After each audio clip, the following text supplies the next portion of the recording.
ओम शांति। ओम शांति। ओम शांति। ओम शांति। ओम शांति। ओम शांति। आज 15 सितंबर 2025 प्रातः है मुरली।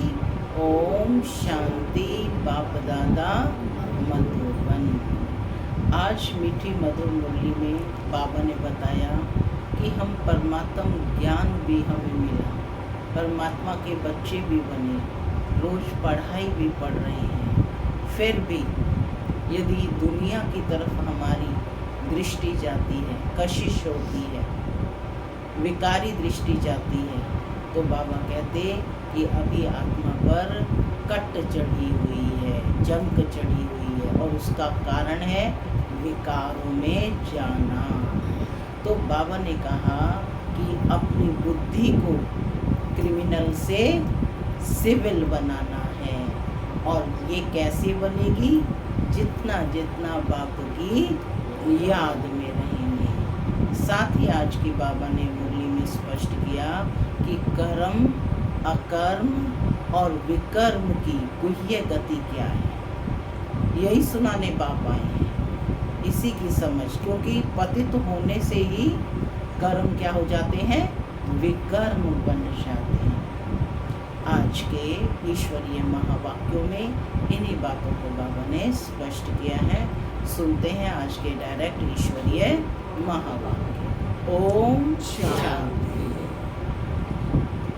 बाबा कहते, मीठे बच्चे, बाप आए हैं तुम्हें कर्म, अकर्म और विकर्म की गुह्य गति सुनाने। जब आत्मा और शरीर दोनों पवित्र हैं तो कर्म अकर्म होते हैं, पतित होने से कर्म विकर्म होते हैं। बाप आए हैं तुम्हें कर्म, अकर्म और विकर्म की गुह्य गति सुनाने। जब आत्मा और शरीर दोनों पवित्र हैं तो कर्म विकर्म होते हैं, और पतित होने से कर्म विकर्म होते हैं। आज की मुरली से प्रश्न है, आत्मा पर कट यानी जंक चढ़ने का कारण क्या है? आत्मा पर कट यानी जंक चढ़ने का कारण क्या है?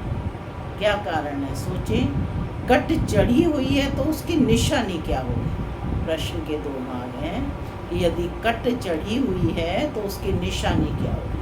क्या कारण है कट चढ़ने का, जंक लगने का? विकारों में जाना। सुनते हैं बाबा का उत्तर। बाबा कहते, कट चढ़ने का कारण है विकार। पतित बनने से ही कट चढ़ती है। अगर अभी तक कट चढ़ी हुई है तो उन्हें पुरानी दुनिया की कशिश होती रहेगी, बुद्धि क्रिमिनल तरफ जाती रहेगी, याद में रह नहीं सकेंगे। ओम शांति। माना मैं शांत स्वरूप आत्मा हूँ, शांति मेरा स्वधर्म है। बाबा कहते, मीठे बच्चे अब घर वापस जाना है। ओम शांति। बच्चे इसका अर्थ तो समझ गए हैं, ओम शांति का अर्थ तो समझ गए हैं। ओम शांति कहने से ही यह निश्चय हो जाता है कि हम आत्माएं यहाँ की रहवासी नहीं हैं। यह हम तो शांति धाम की रहवासी हैं। हमारा स्वधर्म शांत है। जब घर में रहते हैं फिर यहाँ आकर पाठ बजाते हैं, क्योंकि शरीर के साथ कर्म करना पड़ता है। कर्म होता है एक अच्छा और दूसरा बुरा। कर्म बुरा होता है रावण राज्य में। रावण राज्य में सबके कर्म विकर्म बन गए हैं। एक भी मनुष्य नहीं जिससे विकर्म ना होता हो। मनुष्य तो समझते हैं साधु सन्यासी आदि से विकर्म नहीं हो सकता, क्योंकि वे पवित्र रहते हैं, सन्यास किया हुआ है। वास्तव में पवित्र किसको कहा जाता है यह बिल्कुल नहीं जानते। कहते भी हैं कि हम पतित हैं। पतित पावन को बुलाते हैं, जब तक वह न आए तब तक दुनिया पावन नहीं बन सकती। यहाँ यह पतित पुरानी दुनिया है, इसलिए पावन दुनिया को याद करते हैं। पावन दुनिया में जब जाएंगे तो पतित दुनिया को याद नहीं करेंगे। वह दुनिया ही अलग है, हर एक चीज़ नई फिर पुरानी होती है ना। नई दुनिया में एक भी पतित हो ना सके। नई दुनिया का रचयिता कौन है? परम पिता परमात्मा है, वही पतित पावन है। उनकी रचना भी जरूर पावन होनी चाहिए।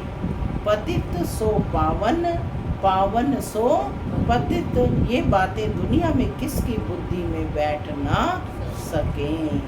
कल्प कल्प बाप ही आकर समझाते हैं। तुम बच्चों में भी कई निश्चय बुद्धि होकर फिर संशय बुद्धि हो जाते हैं, तो क्या होता है परिणाम? माया एकदम हप कर लेती है। जहाँ संशय बुद्धि हुई, माया एकदम हप कर लेती है। तुम महारथी हो ना। क्या टाइटल दे रहे हैं बाबा? महारथी हो ना। महारथियों को भी भाषण पर बुलाते हैं, महाराजाओं को भी समझाना है। तुम ही पहले पावन पूज्य थे, अभी तो यह है ही पतित दुनिया। पावन दुनिया में भारतवासी ही थे। तुम भारतवासी आदि सनातन देवी देवता धर्म के डबल सिर ताज संपूर्ण निर्विकारी थे। महारथियों को तो ऐसे समझाना होगा ना, इस नशे से समझाना होता है। भगवान वाच, काम चिता पर बैठ सांवरे बन जाते हैं, फिर ज्ञान चिता पर बैठने से गोरा बनेंगे। अब जो भी समझाते हैं वह तो काम चिता पर बैठ ना सकें, परंतु ऐसे भी हैं जो औरों को समझाते समझाते काम चिता पर बैठ जाते हैं। आज यह समझाते कल विकार में गिर पड़ते हैं। माया बड़ी जबरदस्त है, बात मत पूछो। औरों को समझाने वाले खुद काम चिता पर बैठ जाते हैं, फिर पछताते हैं कि यह क्या हुआ। बॉक्सिंग है ना, स्त्री को देखा और कशिश आई, काला मुंह कर दिया। माया बड़ी दुस्तर है। प्रतिज्ञा कर और फिर गिरते हैं तो कितना 100 गुना दंड पड़ जाता है। वह तो जैसे शूद्र समान पतित हो गया। गाया भी हुआ है, अमृत पीकर फिर बाहर में जाए दूसरों को सताते थे, गंध करते थे। ताली 2 हाथ से बजती है, एक से तो बज ना सके, दोनों खराब हो जाते हैं। फिर कोई तो समाचार देते हैं और कोई फिर लज्जा के मारे समाचार भी नहीं देते। समझते हैं कहाँ ब्राह्मण कुल में नाम बदनाम ना हो जाए। युद्ध में कोई हारते हैं तो हाहाकार हो जाता है। अरे इतने बड़े पहलवान को भी गिरा दिया। ऐसे बहुत एक्सीडेंट होते हैं। माया थप्पड़ मारती है। माने बाबा ब्राह्मण परिवार में बता रहे हैं कि इस तरह से भी बहुत एक्सीडेंट होते हैं। माया थप्पड़ मारती है, बहुत बड़ी मंजिल है ना। अब तुम बच्चे समझाते हो तो जो सतो प्रधान गोरे थे वही काम चिता पर बैठने से काले तमो प्रधान बने हैं। राम को भी काला बनाते हैं, चित्र तो बहुतों के काले बनाते हैं, परंतु मुख्य की बात समझाई जाती है। यहाँ भी रामचंद्र का काला चित्र है। उनसे पूछना चाहिए कि काला क्यों बनाया है। कह देंगे यह तो ईश्वर की भावी, यह तो चलता आता है। क्यों होता है, क्या होता है, यह कुछ भी नहीं जानते। बाबा कहते अब तुमको बाप समझाते हैं, काम चिता पर बैठने से पतित दुखी बर्थ नॉट ए पेनी बन जाते हैं। बर्थ नॉट ए पेनी माने कोड़ी तुल्य बन जाते हैं। वह है निर्विकारी दुनिया और यह है विकारी दुनिया। तो बाबा कहते ऐसे ऐसे समझाना चाहिए। यह है सूर्यवंशी और यह है चंद्रवंशी, फिर वैश्यवंशी बनना ही है। वाम मार्ग में आने से फिर वह देवता नहीं कहलाते। जैसे ही वैश्यवंशी बने तो फिर वह देवता नहीं कहलाते। जगतनाथ के मंदिर में ऊपर में देवताओं का कुल दिखाते हैं। ड्रेस देवताओं की है और एक्टिविटी बड़ी गंदी दिखाते हैं। बाप जिन बातों पर अटेंशन खिंचवाते हैं, बाप जिन बातों पर अटेंशन खिंचवाते हैं, ध्यान देना चाहिए। मंदिरों में बहुत सर्विस हो सकती है। क्या कहा बाबा ने? श्री नाथ द्वारे में भी समझा सकते हैं। पूछना चाहिए इनको काला क्यों बनाया है।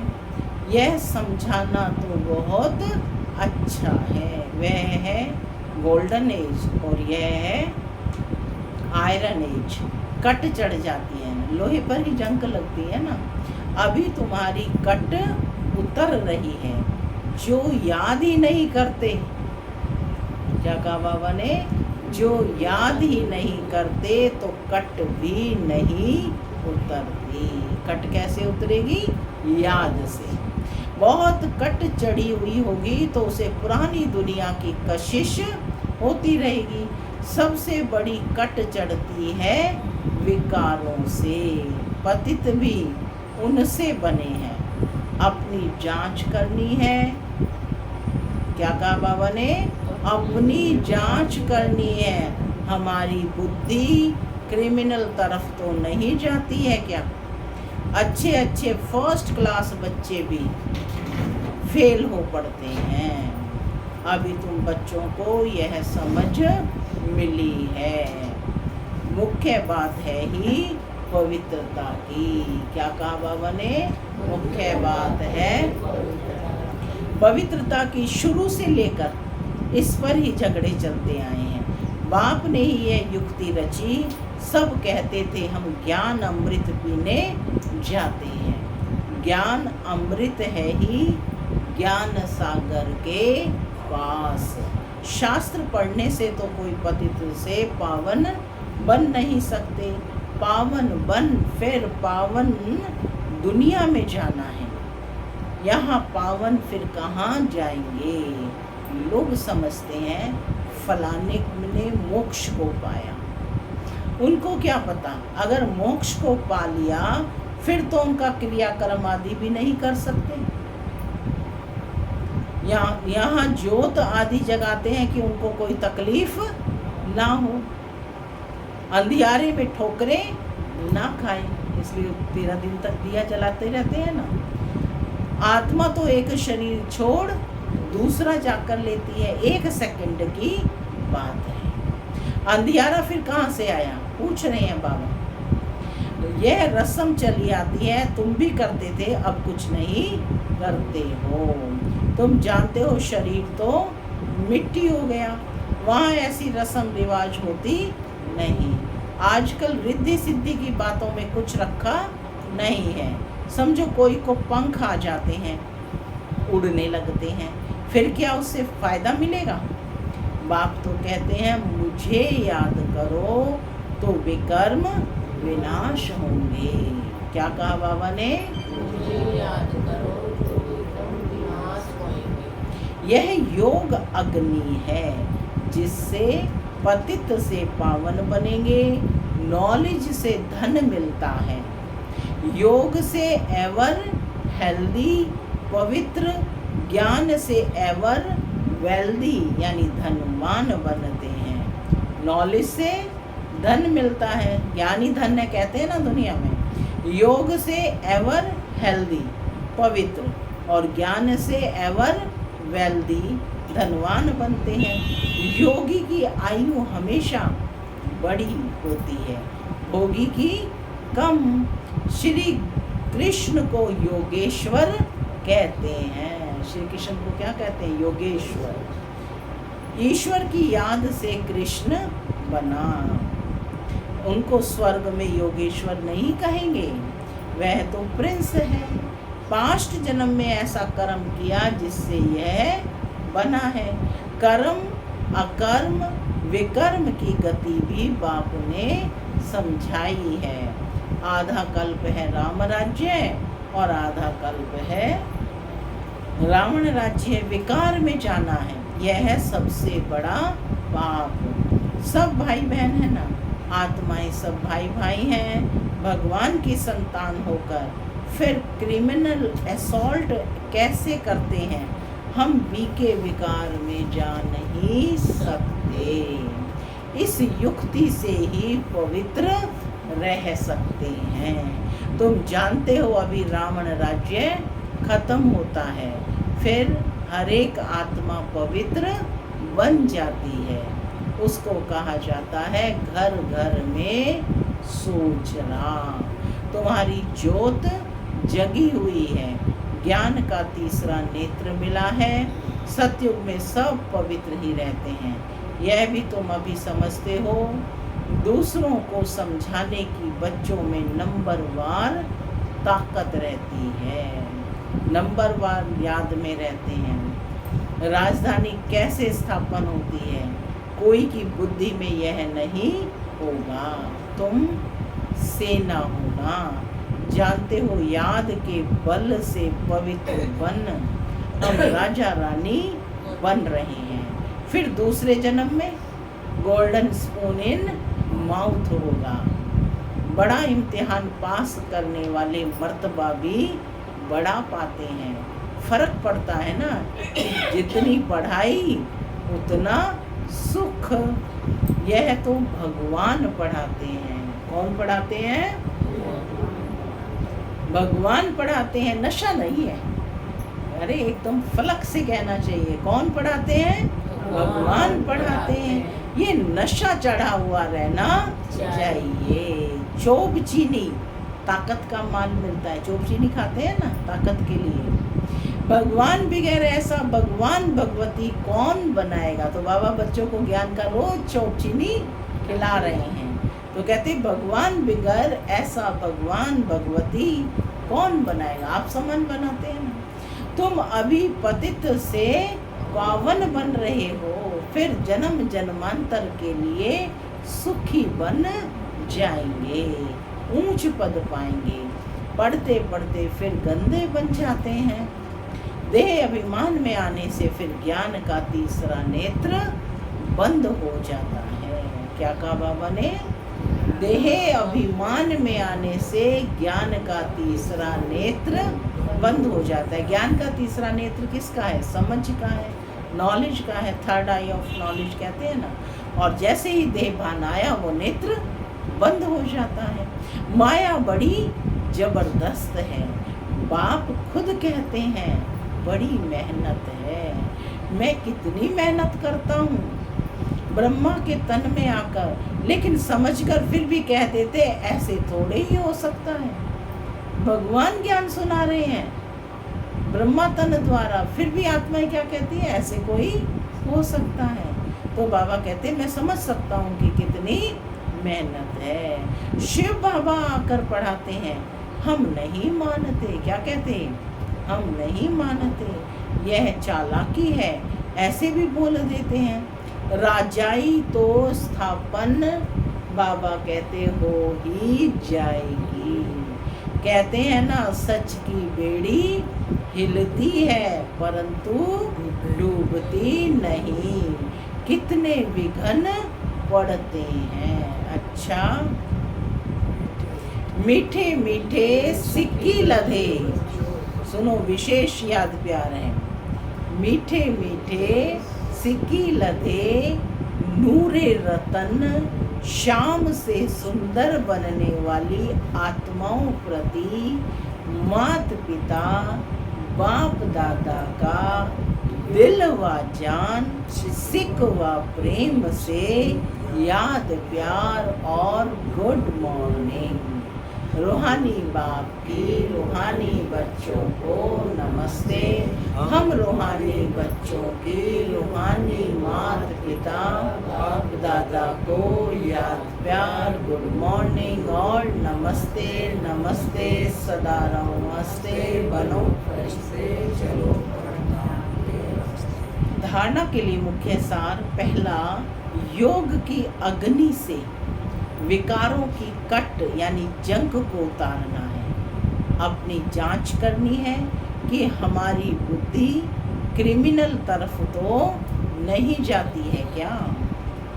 दूसरा पॉइंट है, निश्चय बुद्धि बनने के बाद फिर कभी किसी भी बात में संशय नहीं उठना चाहिए, उठाना भी नहीं है।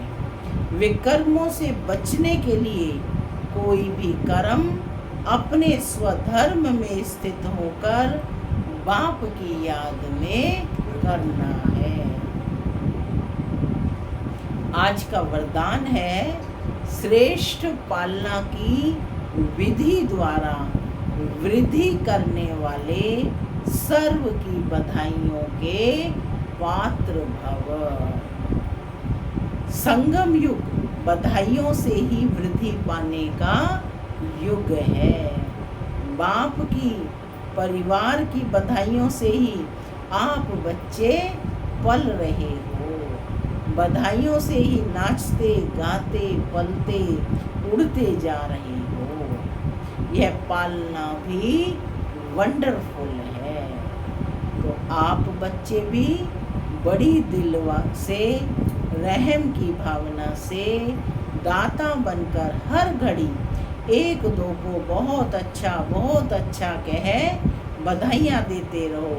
यही पालना की श्रेष्ठ विधि है। इस विधि से सर्व की पालना करते रहो तो बधाइयों के पात्र बन जाएंगे। स्लोगन है, अपना सरल स्वभाव बना लेना यही समाधान स्वरूप बनने की सहज विधि है। मातेश्वरी जी के अनमोल महावाक्य, पुरुषार्थ और प्रारब्ध का बना हुआ अनादि ड्रामा। मातेश्वरी, पुरुषार्थ और प्रारब्ध दो चीज हैं। क्या कहा मातेश्वरी ने कि पुरुषार्थ और प्रारब्ध दो चीजें हैं। पुरुषार्थ से प्रारब्ध बनती है। यह अनादि सृष्टि का चक्र फिरता रहता है। जो आदि सनातन भारतवासी पूज्य थे वही फिर पुजारी बने, फिर वही पुजारी पुरुषार्थ कर पूज्य बनेंगे। यह उतरना और चढ़ना अनादि ड्रामा का खेल बना हुआ है। उतरना है और चढ़ना है, यही अनादि ड्रामा का खेल बना हुआ है। तो जिज्ञासु क्या कहते हैं, मातेश्वरी मेरा भी ये प्रश्न उठता है कि जब यह ड्रामा ऐसा बना हुआ है तो फिर अगर ऊपर चढ़ना होगा तो आप ही चढ़ेंगे, फिर पुरुषार्थ करने का फायदा ही क्या हुआ। जो चढ़ेंगे फिर भी गिरेंगे, फिर इतना पुरुषार्थ ही क्यों करें। इस पर मातेश्वरी जी का उत्तर है, मातेश्वरी जी ने कहा आपका कहना है कि यह ड्रामा हूबहू रिपीट होता है, तो क्या ऑलमाइटी परमात्मा सदा ऐसा खेल को देख खुद थकता नहीं है। जैसे 4 ऋतुओं में सर्दी, गर्मी, बरसात आदि है ना, आदि का फर्क रहता है, तो क्या इस खेल में फर्क नहीं पड़ेगा। सर्दी, गर्मी, बरसात है ना, हर बार आती है। तो क्या खेल में फर्क नहीं पड़ता, हर बार ऐसी एक सेम ही होती है। नहीं, मातेश्वरी जी ने कहा बस यही तो खूबी है इस ड्रामा में, हूबहू रिपीट होता है। और इस ड्रामा में और भी खूबी है, जो रिपीट होते हुए भी नित्य नया लगता है। पहले तो अपने को भी यह शिक्षा नहीं थी, लेकिन जब मिली यह नॉलेज मिली तो जो भी सेकंड बाय सेकंड चलता है बल हुबहू कल्प पहले वाला चलता है, परंतु जब उनको साक्षी हो देखते हैं तो नित्य नया समझते हैं। अभी सुख दुख दोनों की पहचान मिल गई है, इसलिए ऐसा नहीं समझना कि अगर फेल होना ही है तो फिर पढ़े ही क्यों। नहीं, फिर तो ऐसे ही समझे अगर खाना मिलना होगा तो आपे ही मिलेगा, फिर इतनी मेहनत कर कमाते ही क्यों हो, कमाना ही छोड़ दो, फिर मिलना होगा तो मिल जाएगा। वैसे हम भी देख रहे हैं कि अब चढ़ती कला का समय आया है, वही देवता घराना स्थापन हो रहा है, तो क्यों ना अभी ही वो सुख ले लें। जैसे देखो, अब कोई जज बनना चाहता है तो जब पुरुषार्थ करेगा तब उस डिग्री को हासिल करेगा ना। और पढ़ाई ना पढ़े और सोचे जो भाग्य में होगा तो वो जज बन जाएगा, नहीं बनेगा। तो बाबा कहते हैं कोई जज बनना चाहता है तो जब पुरुषार्थ करेगा तब उस पढ़ाई की डिग्री को हासिल करेगा ना। अगर उसमें फेल हो गया तो मेहनत भी बर्बाद हो जाती है, परंतु इस अविनाशी ज्ञान में फिर ऐसा नहीं होता। जरा भी इस अविनाशी ज्ञान का विनाश नहीं होता। करके इतना पुरुषार्थ ना करके देवी रॉयल घराने में ना भी आवे, परंतु अगर कम पुरुषार्थ किया है तो भी उस सत्ययुगी देवी राज प्रजा में आ सकती हैं। परंतु पुरुषार्थ करना अवश्य है, क्योंकि पुरुषार्थ से ही प्रारब्ध बनेगी। बलिहारी पुरुषार्थ की ही गाई हुई है, प्रारब्ध की नहीं है। बलिहारी किसकी है? पुरुषार्थ की है। तो बाबा कहते हैं कि यह ईश्वरीय नॉलेज सर्व मनुष्य आत्माओं के लिए है। पहले पहले तो अपने को एक मुख्य पॉइंट ख्याल में अवश्य रखनी है। जब इस मनुष्य सृष्टि झाड़ का बीज रूप परमात्मा है, तो उस परमात्मा द्वारा जो नॉलेज हमको प्राप्त हो रही है वो सब मनुष्यों के लिए जरूरी है। सभी धर्म वालों को यह नॉलेज लेने का अधिकार है।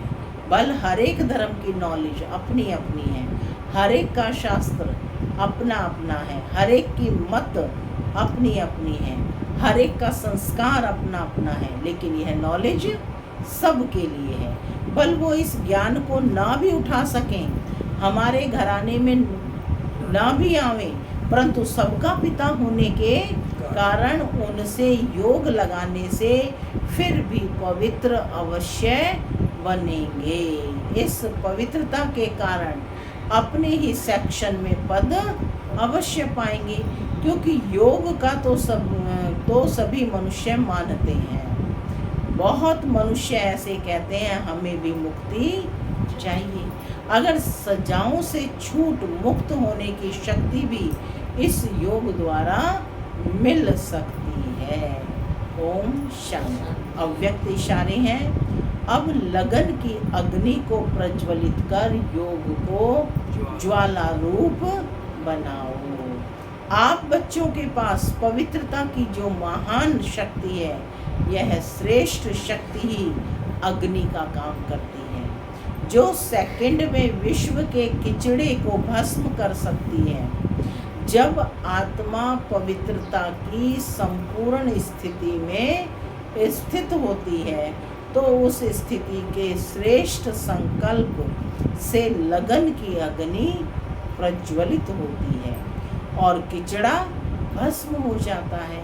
वास्तव में यही योग ज्वाला है। अभी आप बच्चे अपनी श्रेष्ठ शक्ति को कार्य में लगाओ। ओम शांति।